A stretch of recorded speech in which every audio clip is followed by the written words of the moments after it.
conosco para uma viagem segura e agradável.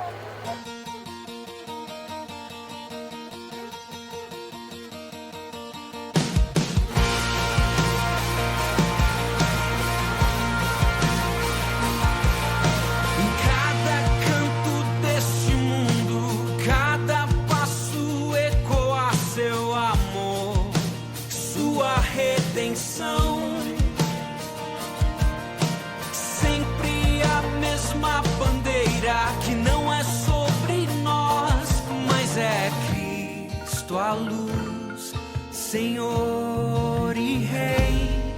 O grande eu sou, com sua voz nos chama a existir, com Ele caminhar, servir e amar a igreja, seu santo nome, e até o fim sempre glorificar.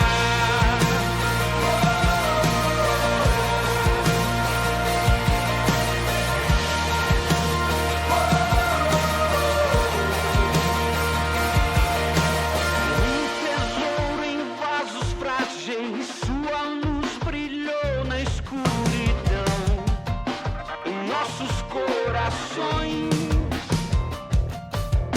Somos servos desse amor, mostrar o seu poder. Graça que é apesar de nós. O grande eu sou, com sua voz nos chama a existir, com Ele caminhar, servir e amar a igreja, seu santo nome, e até o fim sempre glorificar. Eu sou, com sua voz nos chama a existir, com Ele caminhar, servir e amar a igreja, seu santo nome, e até o fim sempre glorificar.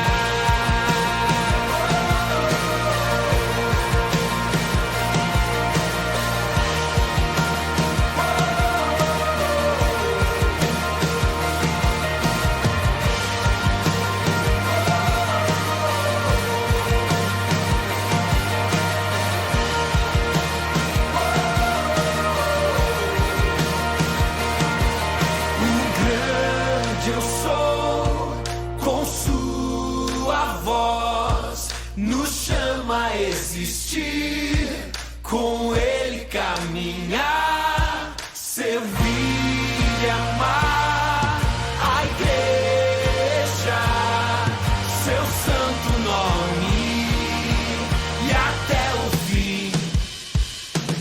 O grande eu sou, com sua voz nos chama a existir, com Ele caminhar,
Queridos, hoje, excepcionalmente,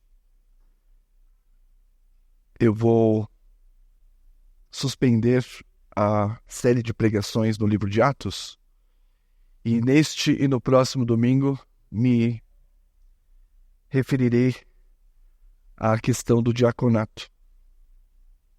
Então, abra sua Bíblia, por gentileza, na primeira carta de Paulo a Timóteo. Primeira carta de Paulo a Timóteo, capítulo 3,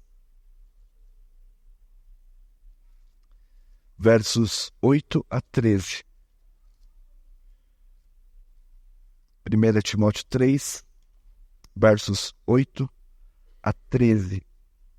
Se o Senhor permitir, vamos expor esta passagem aplicando à igreja as nossas necessidades.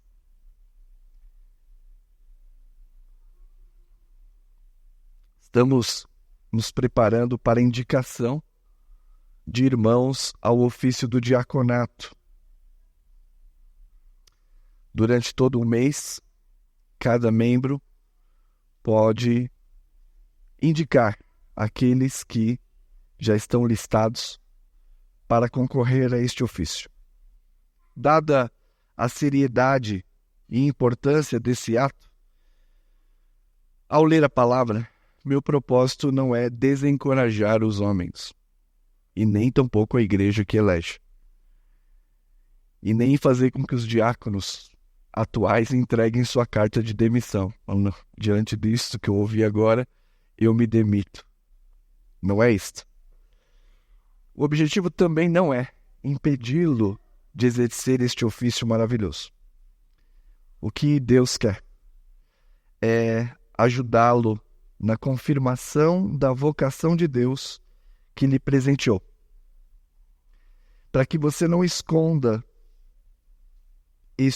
esta vocação na terra, enterrando-a, esperando que ela multiplique. Então, assim, em nome de Jesus, quanto aos membros da igreja e aos membros da igreja do sexo feminino e os homens, e particularmente os que foram indicados, para tudo. E ouve. Mas não ouve o pregador, não. Ouve o Espírito Santo. Porque certamente a decisão nem sempre é tão clara aos nossos olhos. E a palavra de Deus é que nos discerne. O assunto de hoje, então, é critérios para a escolha de um diácono. O propósito da mensagem é o mesmo de Paulo apresentar as prescrições de Deus quanto ao caráter do homem que exercerá a diaconia. Já disse durante a liturgia que diaconia, a palavra serviço, é para todo cristão, para todas as cristãs. Indistintamente, você foi chamado para servir ao Senhor. Quantas mulheres com suas posses serviram ao Senhor? Quantas mulheres como Febe serviram os santos? Então o problema não é serviço aqui. Servir é para todos. Mas nós nos referimos especificamente ao oficialato. E na Escritura, particularmente no Novo Testamento, você não tem ordenação feminina. A ordenação é masculina. Diante disso, quero ler com vocês, antes de ler o capítulo, dar alguns aspectos do contexto. A carta é direcionada a Timóteo, um jovem pastor e supervisor de uma igreja estabelecida em Éfeso durante a terceira viagem missionária. Vocês estão com a memória bem sensível a isso, nós estamos pregando no livro de Atos. Então, do ponto de vista prático, o objetivo da carta é estimular a igreja a um coração puro, com uma fé boa e sincera. Uma das preocupações é para que a fé, o conjunto de ensinos bíblicos, não fosse corrompido. E o segundo aspecto dessa carta, para Timóteo e para toda a igreja, é orientar cada um de nós como devemos proceder na igreja de Deus vivo. Certamente você já ouviu sobre esse assunto, mas chamo a sua atenção mais uma vez.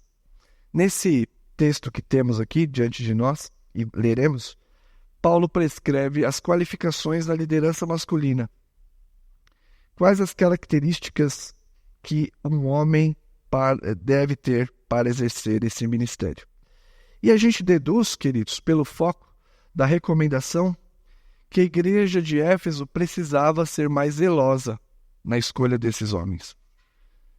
Quando eu digo para o Stefano 1, 2, 3, 4 vezes, é porque ele não está fazendo aquilo.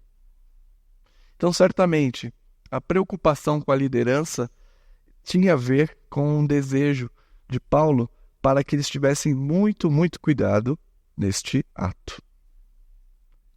Fossem sensíveis ao zelo. Paulo recomenda que estes homens devem ter certos requisitos de caráter. Esse é o primeiro ponto. Requisitos de caráter acima de dons ou habilidades. Aqui você verá que Paulo não se refere àqueles que vão exercer o diaconato como deve ser empresário, um bom gestor. Deve ter aptidões na área de hidráulica, mecânica. Deve ter um currículo sobre... Qual que é o trabalho da Bianca mesmo? De RH e do Ícaro, né? Não são as habilidades e dons que estão nesta lista. É claro que eles são importantes, não são desprezíveis, mas é fundamental o foco no caráter. Por quê, irmãos? Se você for uma pessoa, querido irmão, indicado, que tem dom, mas não tem maturidade cristã, você corre o risco de levar a igreja à ruína. Mais importante do que o dom é você ter maturidade para usá-los. E é isso que o apóstolo Paulo quer dos homens. Maturidade aqui não implica necessariamente em ser alguém de idade avançada, mas que tenha uma experiência com Cristo e que seja, então, maduro acima de alguém muito qualificado em talentos e dons. Quantas pessoas nós sabemos que têm muitos dons na igreja, mas acabam destruindo estes ministérios porque não têm maturidade? Então pense nisso. E maturidade aqui significa um pouco de experiência na fé e bom testemunho. Seguindo, através da carta, irmãos, nós concluímos que a igreja é administrada por oficiais, presbíteros e diáconos, e que esta prática já estava bem estabilizada na igreja. Ao lermos o versículo 8 até o 13, que nós leremos agora, tenha isso em mente. Paulo não está apresentando uma lista oficial, fechada.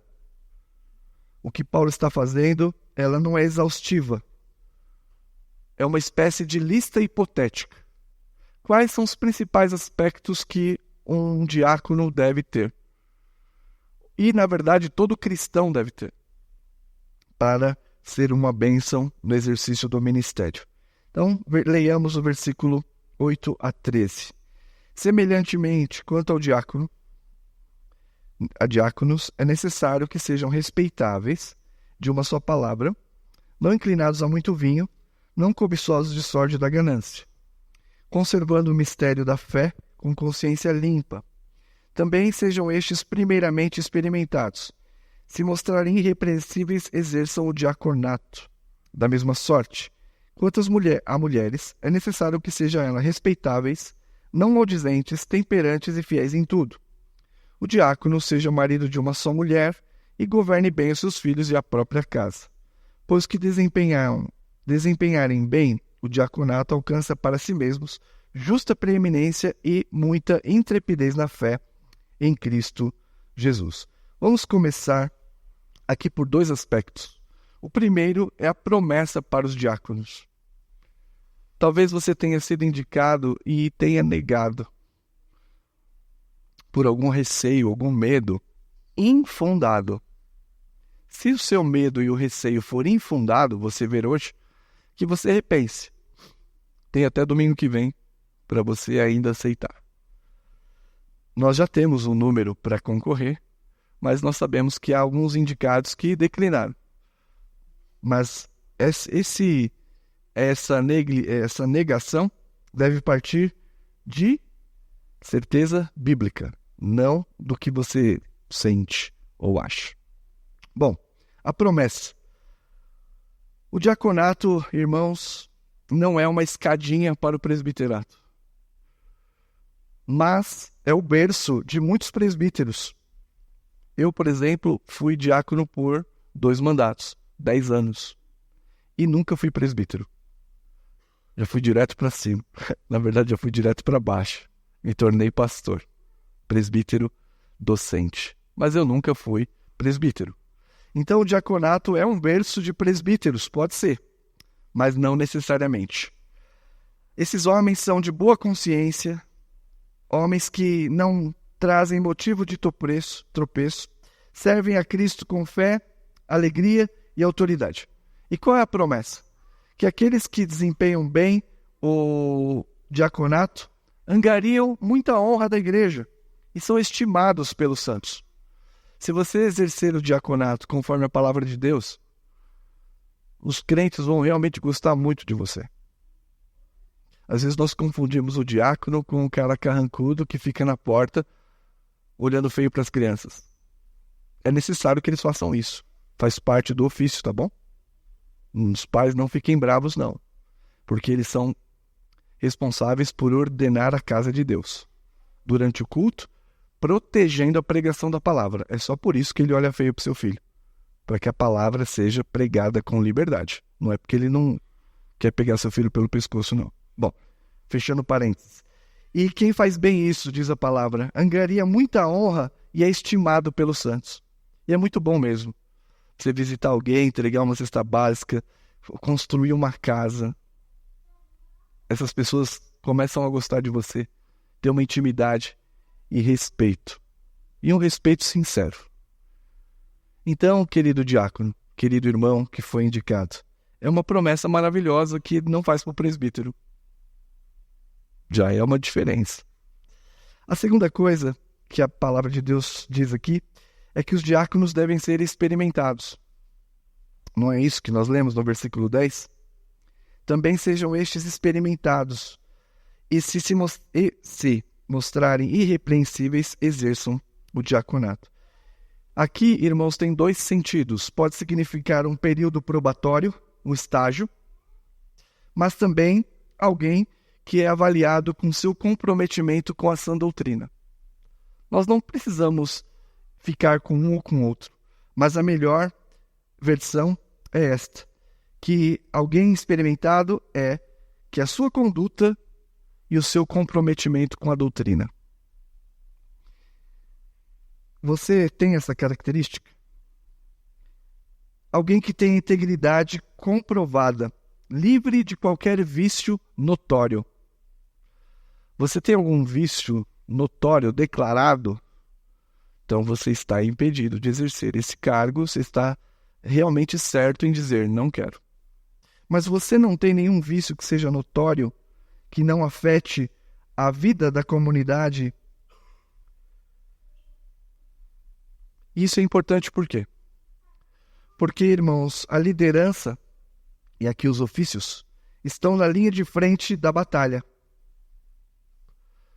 E está mais suscetível a provocar escândalos do que daí devemos zelar, para que os ímpios não acusem a igreja de Jesus.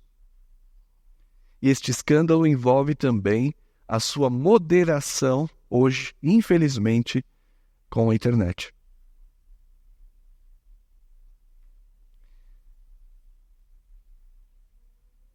Primeiramente experimentados. Tenha uma fé comprometida com Jesus, abraça as doutrinas fundamentais, não é acusado de escândalos. Creio que muitos estão nessa condição aqui. Poderiam concorrer. Antes de serem ordenados, os diáconos devem apresentar as marcas visíveis, boa reputação e comprometimento com a sã doutrina. Isso que significa experimentado. que tem alguma vivência na fé.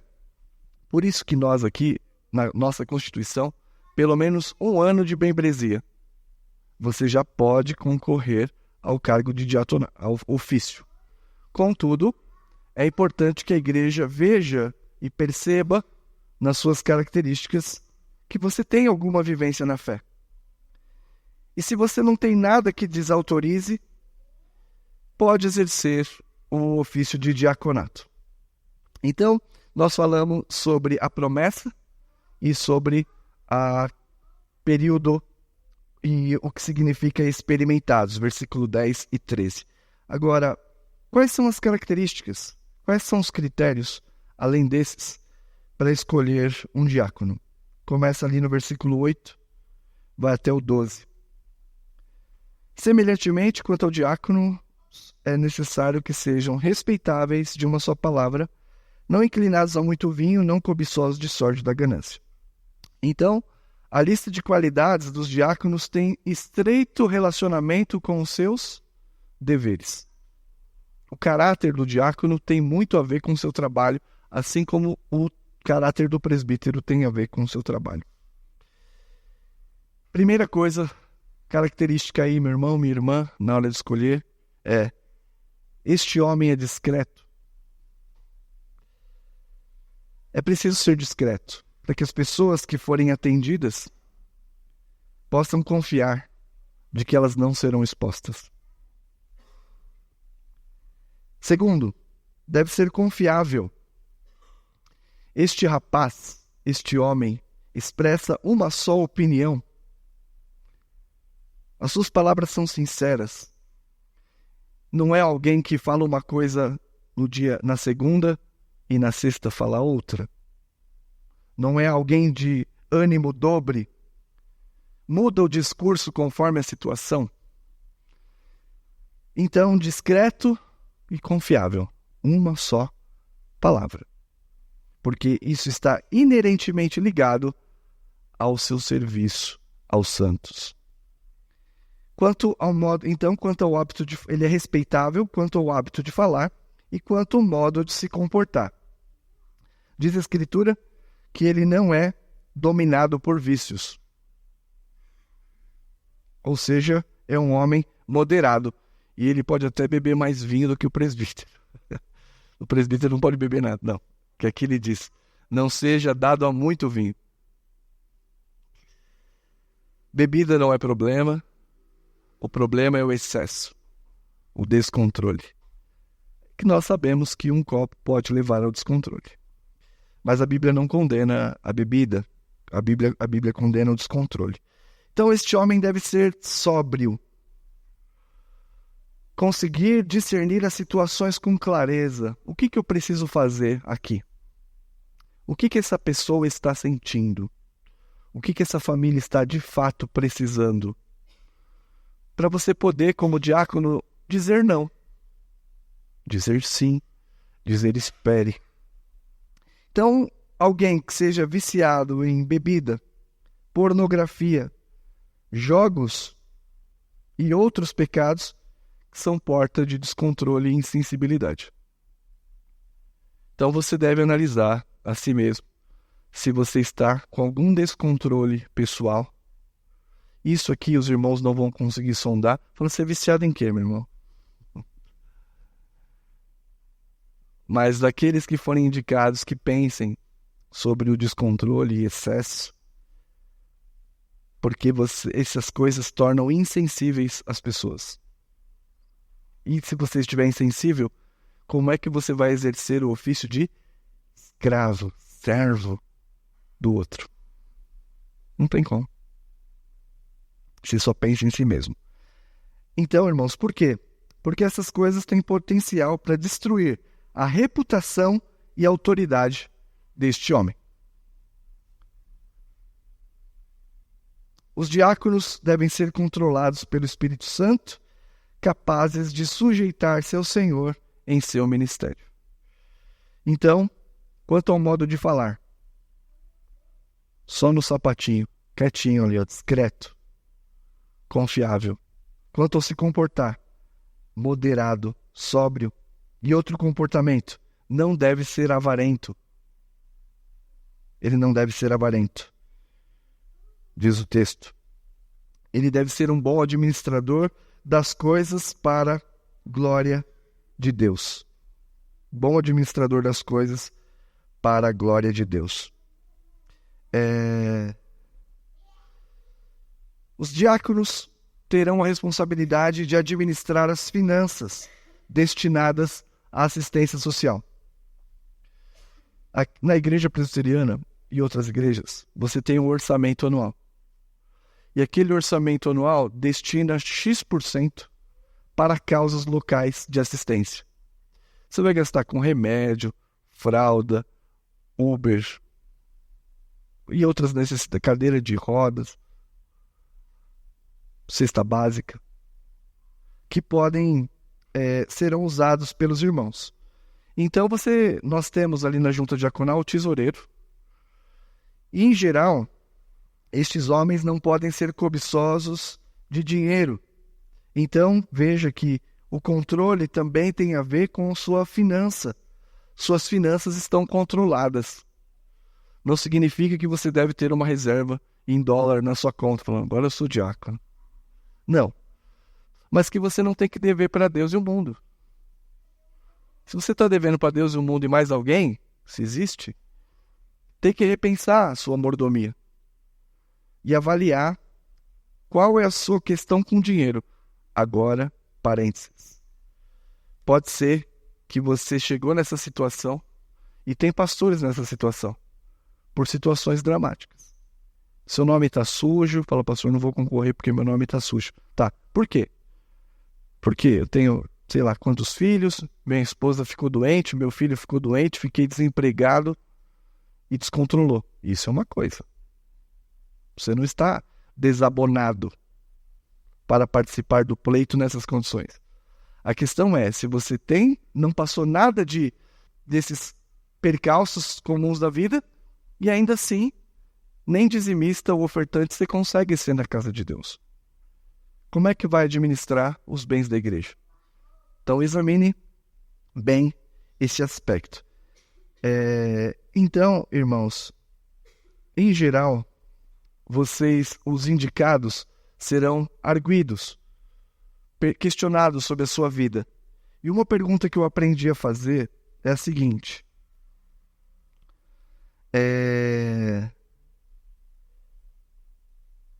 Algo em você, no exercício do ministério, tirará a sua autoridade com relação a esses itens? Essa é uma pergunta que você pode fazer, que a gente vai fazer. Algo em você, no exercício do ministério, você não vai ter autoridade para falar? Se no seu coração você entender que não terá, pense bem sobre isso. Que itens que eu devo ver? Respeitabilidade, sinceridade no agir e no falar, vícios, descontrole com dinheiro, relacionamento conjugal, criação de filhos. Aos casados, é um ótimo exercício perguntar para as esposas. Se a esposa não vota em você, pense bem se você vai concorrer ao cargo na igreja. E a esposa tem que ser sincera, não aproveitar para ser sádica nesse momento. Agora eu vou te falar o que você é de verdade. Não. Sem sadismo. Você só vai falar, não, amor, eu acho que isso não é bom, porque aqui em casa as coisas não andam bem. Pergunte. Quanto ao solteiro, falou, pastor, eu que sou solteiro, não tenho mulher para perguntar. Pergunte para um membro da igreja. Por que você está me indicando? E ele vai listar ali as qualidades. E se apresentar um defeito óbvio na sua conduta, que pode ser usada para desacreditá-lo, para desautorizá-lo, aí você diz, não, então eu não quero. Não posso. Ainda não posso. Mas isso não significa que você, se um momento você não estava habilitado, agora você não pode estar. Fala, não, uma vez o conselho me examinou e não considerou, não vou fazer mais porque eu não sou digno. Não, não é isso. São momentos da nossa vida. Então, queridos, alguém que é moderado, controlado também no dinheiro e que preserva o evangelho com consciência pura. Diz aqui, versículo 9, conservando o ministério da fé com consciência limpa. Tem tanta coisa para ensinar isso aqui, gente. Inclusive o curso para os diáconos vai ser com base nos sermões. Eu poderia falar aqui uma semana de tanta coisa boa que a gente tem, mas tenho que editar. Preserva então o evangelho com consciência pura. Ministério da fé significa conjunto de ensinos básicos do evangelho. Ainda que a pregação e o ensino não seja ofício do diácono, o diácono pode e deve conhecer as doutrinas do evangelho. Deve ser firme nas suas convicções. Ou seja, entender da Bíblia, entender as doutrinas fundamentais da igreja que serve. E isso é muito importante. Se você for muito confuso, se essa pessoa que você indicar é muito confusa teologicamente, isso pode desvirtuar o ministério. E segundo, se essa pessoa tem reservas mentais com a doutrina, por exemplo, ele se sente culpado, contrariado, fala, esse ponto aqui, eu não acredito. Então não é viável que ele exerça o diaconato, que é uma das perguntas que são feitas oficiais. No sentido da membresia, a confissão de fé, ela é, que a gente chama, lato. Tem coisas que você não entende e talvez aceite. Ou tem coisas que você não compreenda muito bem e talvez aceite. Para o membro é possível. Mas a confissão de fé para os oficiais é sentido estrito. Você não pode ter reservas mentais. Quando eu fiz quando eu fui,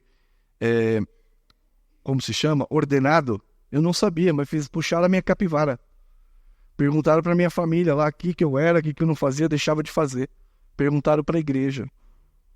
E depois eu tive que assinar um termo que eu escrevia o próprio punho, que eu subscrevia a confissão de fé de Westminster e os símbolos e a palavra de Deus. Então o diácono vai ser questionado sobre isso. Você crê? Eu penso assim. Isso é delicado, porque a gente, às vezes, algumas pessoas deixam de se tornar membros porque elas aceitam a confissão de fé de maneira lato. Falam, acredito em tudo, só que nesse aqui do batismo de crianças eu não vou muito bem. Não, isso não é lato, isso é muito grave. Não acredito da predestinação das crianças. Tudo bem, como membro você pode ser, mas a hora de ser um presbítero já não dá mais. Estão entendendo? A necessidade, então, de uma consciência pura. Então, é aquele que não conhece a doutrina ou discorda, não seja indicado pela comunidade. E mais um aspecto desse caráter: governa bem a sua família. Diz aqui o versículo 12. O diácono seja marido de uma só mulher, governe bem seus filhos e sua casa. Versículo 11, que fala sobre as mulheres. Hoje, a mudança dos tempos traz um questionamento. E as mulheres no ofício? Essa passagem não daria margem para isso? A resposta é não. E uma das justificativas é que todas as vezes que Paulo usa a palavra mulheres, em todos os contextos, mulheres significa esposas, gnaikos. Em todos os contextos. Aqui não é diferente. Ele está falando que a mulher do diácono deve ser alguém equilibrada, respeitável, pelo ofício que seu marido vai executar.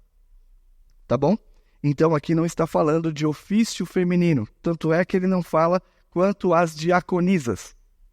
Ele não usa nenhum substantivo desta forma para o oficialato. Que ele diz assim, quanto às mulheres. Por isso que eu estou falando, da época do século XVI para século XX para trás, ninguém pensava em ofício feminino aqui. Mas com a ascensão do feminismo e a tentativa de respostas, tenta-se arranjar um ofício para as mulheres. As mulheres podem trabalhar na igreja e servir como uma bênção. Mas o ofício a que se refere aqui é masculino. Então, outra característica é governar bem a vida doméstica. A casa é a prova de ferro para a fidelidade em todos os sentidos. É em casa que a gente tira põe as máscaras para descansar. Ou não? Fala, ufa, graças a Deus, agora eu vou pôr esta máscara aqui. A casa, então, quem falha em casa, local em que as máscaras não funcionam, também falhará em outros ambientes. O que fazemos na esfera de casa traz consequências para a igreja. E aqui a recomendação é que seja marido de uma só mulher. Então o diácono, preferencialmente casado, mas não impede de que os solteiros assumam essa responsabilidade. Tem o sentido de fidelidade conjugal, pureza sexual. Nessa época, qual era a regra? A regra era concubinato. O judeu tinha a sua esposa oficial e tinha outras por fora. E para os judeus isso não era considerado adultério, alguns judeus, porque não tinha assinado um contrato. Então Paulo está se referindo a isso. Não ao concubinato. Tem que ser fidelidade conjugal e pureza sexual. Agora, e os que se divorciaram? Cristãos que se divorciaram sem justificativa, que na Bíblia é adultério ou deserção obstinada, ou que se separaram à revelia do cuidado da igreja, assim como aqueles que cometeram pecados graves e notórios, estão proibidos de exercer o ministério temporariamente. Se pela graça de Jesus estes homens forem restaurados à comunhão com a igreja, se este homem que errou está arrependido, e se esse homem ganha o testemunho público da igreja e merece a sua confiança, ele pode ser restaurado ao ofício. Então não se assombrem em ver que há pastores divorciados, há presbíteros divorciados, há diáconos divorciados, que em algum momento da história são conduzidos a oficialato. Só que eles não vêm divorciados, eles estão casados, reconstituiu família, ou é uma nova vida em que eles estão. O que o texto está dizendo não está condenando o passado. Ele está falando do tempo presente. Então, que governa marido de uma só mulher, então há esperança, sim, há misericórdia para aqueles que caíram, que erraram nos seus casamentos, mas que em determinado momento foram restaurados, arrependidos, estão caminhando segundo a palavra de Deus com um bom testemunho. Eles podem ser indicados e conduzidos ao presbiterato, porque o lugar da igreja é de arrependimento, de perdão, não de punição eterna. Governe bem os seus filhos. Aqui está falando prioritariamente de filhos pequenos. Que os pais cumpram os votos, batizem as crianças e as ensinem a não serem insubordinadas e nem dissipadores. Então os pais devem zelar por isso.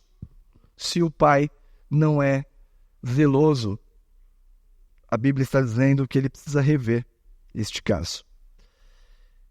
Encerrando, queridos, eu quero aplicar esta passagem da seguinte forma.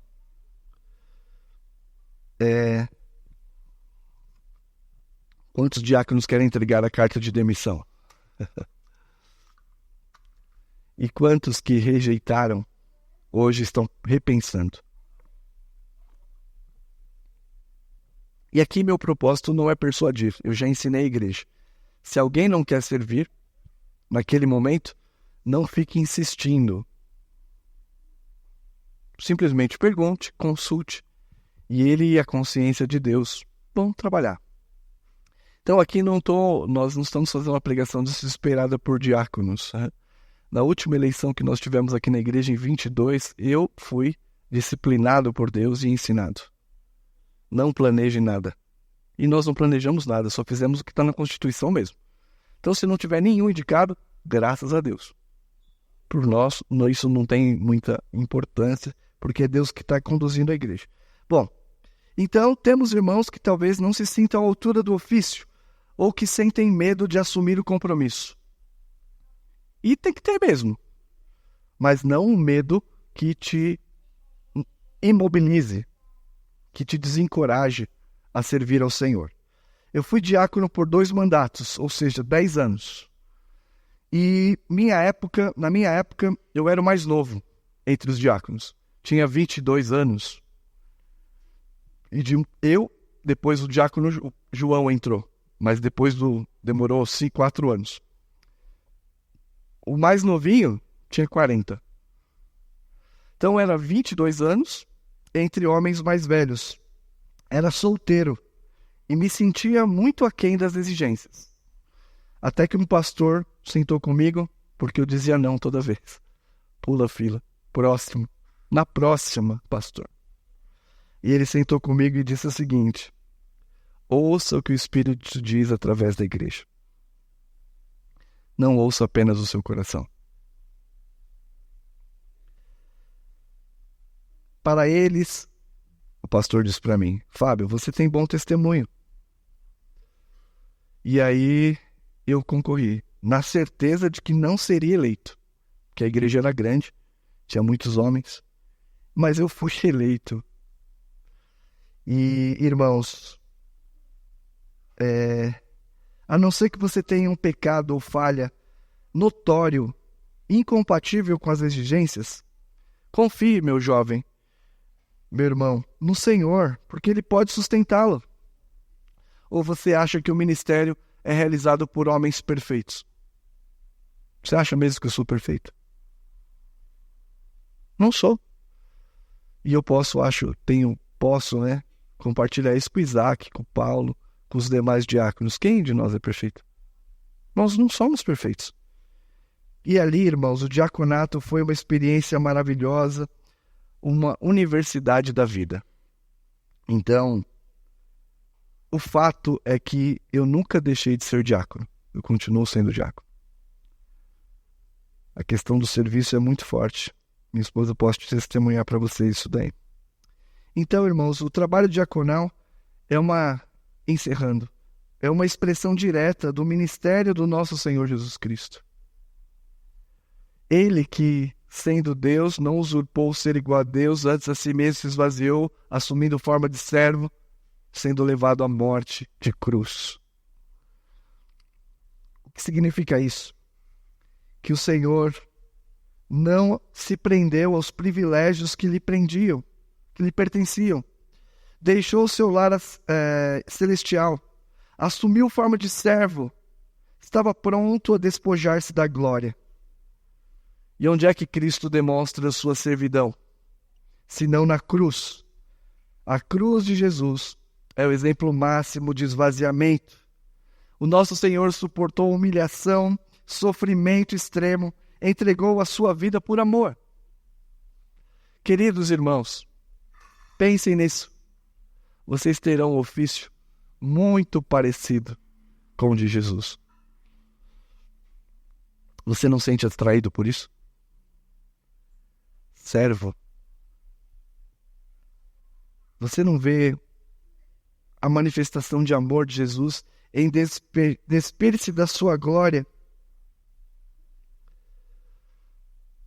O diácono, assim como todo cristão que serve, tem identificação com o Senhor. E a diaconia é um serviço abnegado, amoroso, a todos que necessitam. E nós somos supridos por Jesus. Eu pergunto aos nossos diáconos, e aqueles irmãos que não são diáconos, e as mulheres, você sabe contar na mão, em nome, quantas pessoas estão sofrendo hoje de enfermidade na sua igreja? Eu não vou falar aqui porque está gravando. Mas essa é a disposição diaconal. Assistir os necessitados, os que sofrem. Conversava com a irmã ontem. Ela disse: obrigado pelo seu tempo, pastor. Eu disse: não, irmã. Não há coisa mais importante no ministério do que servir as ovelhas. O resto é detalhe. Que alegria, que privilégio, que chamado que Deus tem colocado diante de você. Que oportunidade. Que Deus o ajude. Amém. Conte conosco para uma viagem segura e agradável.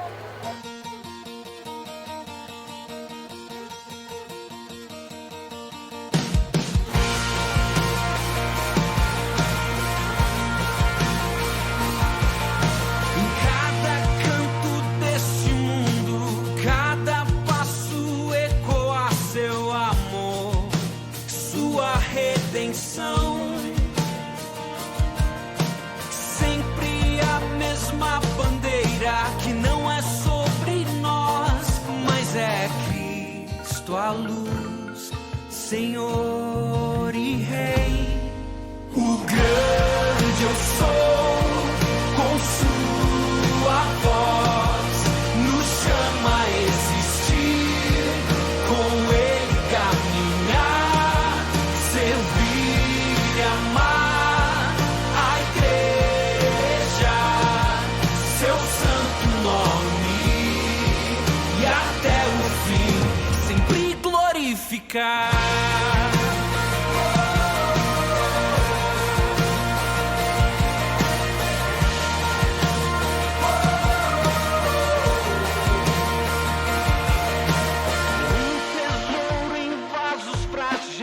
Sua luz brilhou na escuridão em nossos corações.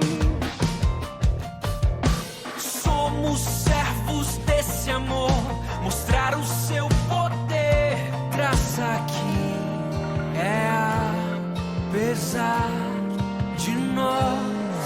O grande eu sou, com sua voz, nos chama a existir, com Ele caminhar, servir e amar a igreja, seu santo nome, e até o fim sempre glorificar. Eu sou, com sua voz, nos chama a existir, com Ele caminhar, servir e amar a igreja, seu santo nome, e até o fim sempre glorificar.